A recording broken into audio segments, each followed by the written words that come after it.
ഹൈക്കോടതിയിൽ വന്ന ഒരു ഹർജിയുമായി ബന്ധപ്പെട്ട വാർത്തയിൽ നിന്നാണ്. ക്യാമ്പസുകളിൽ വിദ്യാർത്ഥി സംഘടനകളുടെ പ്രവർത്തനം നിരോധിക്കാൻ ഉത്തരവിടണം എന്നാവശ്യപ്പെടുന്ന ഹർജിയിൽ ഹൈക്കോടതി സർക്കാരിന്റെ വിശദീകരണം തേടിയിരിക്കുകയാണ്. വിദ്യാർത്ഥി സംഘടനകൾക്ക് അടിയന്തര നോട്ടീസ് അയക്കാൻ കോടതി ഉത്തരവിട്ടു. വിദ്യാർത്ഥി രാഷ്ട്രീയ നിയന്ത്രണവുമായി ബന്ധപ്പെട്ട വിവിധ കോടതി ഉത്തരവുകൾ നടപ്പാക്കണമെന്നാവശ്യപ്പെട്ട് എൻ പ്രകാശ് എന്ന വ്യക്തിയാണ് ഹർജി നൽകിയത്.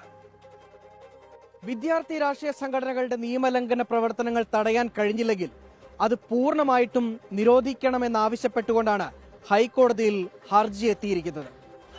വിദ്യാർത്ഥി സംഘടനകളെ നിയന്ത്രിക്കാൻ മാർഗനിർദ്ദേശമുണ്ടാക്കണമെന്ന് 2004 കോടതിയുടെ ഉത്തരവുണ്ടായിരുന്നു. എന്നാൽ അത് പാലിക്കുന്നതിൽ മാറി മാറി വന്ന സർക്കാരുകൾക്ക് കഴിഞ്ഞില്ല എന്ന് ചൂണ്ടിക്കാട്ടിയാണ് ഹർജി. ക്യാമ്പസിലെ വിദ്യാർത്ഥി രാഷ്ട്രീയം നിരോധിക്കുന്നതിലും നിയന്ത്രിക്കുന്നതിലും സർക്കാർ അടക്കം പരാജയപ്പെട്ടതിനാലാണ് എറണാകുളം മഹാരാജാസ് അടക്കമുള്ള കോളേജുകളിൽ അക്രമ സംഭവങ്ങൾ ആവർത്തിക്കുന്നതെന്നും ഹർജിക്കാരൻ. സംസ്ഥാന വ്യാപകമായി എല്ലാ കോളേജുകളിലും വിദ്യാർത്ഥി സംഘടനാ പ്രവർത്തനം തടയണമെന്നാണ് ആവശ്യം. അല്ലാത്തപക്ഷം ക്യാമ്പസുകളിൽ അക്രമ സംഭവങ്ങൾ ആവർത്തിക്കുകയും സമൂഹത്തെ ഒന്നാകെ ബാധിക്കുന്ന അവസ്ഥ ഉണ്ടാകുമെന്നും ഹർജിയിൽ പറയുന്നു. സർക്കാരുകൾക്ക് പുറമെ സർവകലാശാലകളും ഇക്കാര്യത്തിൽ നടപടിയെടുക്കുന്നതിൽ പരാജയപ്പെട്ടതാണ് ഇപ്പോഴത്തെ പല അക്രമ സംഭവങ്ങൾക്കും കാരണമെന്നാണ് ഹർജിക്കാരന്റെ വാദം. ക്യാമ്പസുകളിൽ അച്ചടക്കമുണ്ടാകണമെങ്കിൽ വിദ്യാർത്ഥി സംഘടനാ പ്രവർത്തനങ്ങൾക്ക് നിയന്ത്രണം വേണമെന്നാണ് ഹർജിയിലെ ആവശ്യം. ഹർജിയിൽ സർക്കാരിന്റെയും വിദ്യാർത്ഥി സംഘടനകളുടെയും ഭാഗം കേട്ടതിനു ശേഷമായിരിക്കും കോടതിയുടെ തുടർ നടപടി. ഏറ്റവും ഒടുവിൽ മഹാരാജാസ് കോളേജിലുണ്ടായ സംഘർഷവും ഹർജിയിൽ പ്രതിപാദിക്കുന്നുണ്ട്. അത്തരം സാഹചര്യങ്ങൾ ഉണ്ടാകാതിരിക്കാൻ വേണ്ടി അടിയന്തരമായിട്ടുള്ള ഉത്തരവിടണമെന്നാണ് ഹർജിയിൽ ആവശ്യമുന്നയിക്കുന്നത്. രാഹുൽ വിജയൻ, 24 കൊച്ചി. പൊതുജനം കഴുതയല്ല സാർ. അപ്പോൾ പ്രിയപ്പെട്ട പ്രേക്ഷകർ കേട്ടതുപോലെ തന്നെ ഇത്തരത്തിൽ പല ആവശ്യങ്ങളും ആ ഹർജിയുടെ ഭാഗമായിട്ടുണ്ട്. ഏതായാലും ഹൈക്കോടതി സർക്കാരിന്റെ നിലപാട് ഇക്കാര്യത്തിൽ തേടിയിട്ടുണ്ട്. പ്രതികരണശേഷിയുള്ള രാഷ്ട്രീയ ബോധമുള്ള ഒരു യുവതിയെ വാർത്തെടുക്കാൻ കലാലയ രാഷ്ട്രീയം നാടിന്റെ അനിവാര്യതയാണ്. പേനയ്ക്ക് പകരം കത്തിയെടുക്കുന്ന വിദ്യാർത്ഥി യുവജന രാഷ്ട്രീയത്തെ തിരുത്താൻ മാതൃസംഘടനകൾക്ക് കഴിയില്ലേ എന്നതാണ് ചോദ്യം. അക്രമ സംഭവങ്ങളുടെ പേരിൽ കലാലയ രാഷ്ട്രീയം നിരോധിക്കണോ? ഇക്കാര്യത്തിൽ പൊതുജനങ്ങളുടെ പ്രതികരണങ്ങളിലേക്ക്.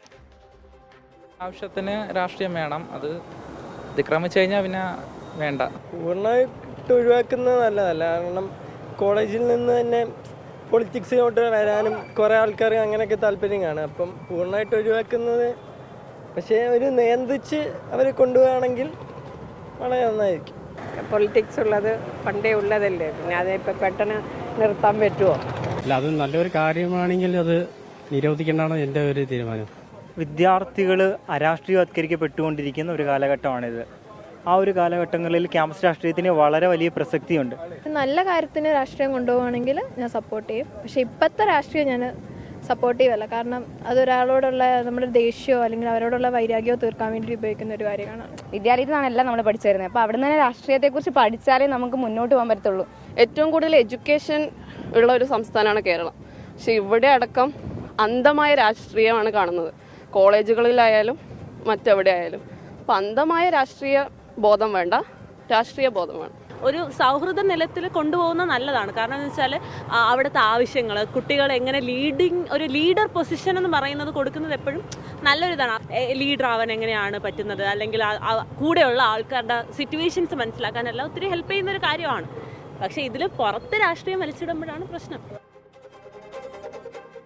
പലതരത്തിലുള്ള അഭിപ്രായങ്ങൾ ഈ വിഷയവുമായി ബന്ധപ്പെട്ട് ഉയരുന്നുണ്ട്. രാഷ്ട്രീയം വേണമെന്ന് പറയുന്നു, വേണ്ടെന്ന് പറയുന്നു. പ്രേക്ഷകർ യൂട്യൂബിലും പ്രതികരിക്കുന്നുണ്ട്. കോളേജുകളെ രാഷ്ട്രീയ പ്രവർത്തനങ്ങൾ നിരോധിക്കണം എന്നാണ് മത്തായി അഭിപ്രായപ്പെടുന്നത്. അബൂബക്കർ സിദ്ദിഖ് പറയുന്നു ക്യാമ്പസ് രാഷ്ട്രീയം നിരോധിക്കണം എന്ന്. സൽമാൻ പറയുന്നതും ക്യാമ്പസ് വിദ്യാർത്ഥി രാഷ്ട്രീയം അവസാനിക്കുക എന്നുള്ളതാണ്. അങ്ങനെ ഈ വിഷയത്തിൽ പ്രതികരണങ്ങൾ വരുന്നുണ്ട്. ജോസ്വിൻ ജോസഫ് പറയുന്നത് കോളേജിൽ പഠിക്കാൻ പോകുന്നവർ പഠിച്ചാൽ പോരെ, അക്രമം നടത്താൻ വേണ്ടി പിള്ളേർ പോകണ്ട എന്ന് പറയുന്നു. അപ്പോൾ ഈ വിഷയത്തിൽ സമ്മിശ്ര പ്രതികരണങ്ങളാണ് ഉണ്ടാകുന്നത്. നാളെ അവധിയാണോ, നാളെ ക്ലാസ് ഉണ്ടോ എന്നൊക്കെ പ്രേക്ഷകർ ചോദിക്കുന്നുണ്ട്. എഡ്സിൻ റോയാണ് നാളെ ക്ലാസ് ഉണ്ടോ എന്ന് ചോദിക്കുന്നത്. നാളെ ക്ലാസ് ഉണ്ട്. കൊല്ലത്തൊരു വിദ്യാഭ്യാസ ബന്ദ് പ്രഖ്യാപിച്ചിട്ടുണ്ട്. KSU എന്നത് മാത്രമാണ് ആ മേഖലയിൽ നിന്ന് അതുമായി ബന്ധപ്പെട്ട് വരുന്ന ഒരു വാർത്ത.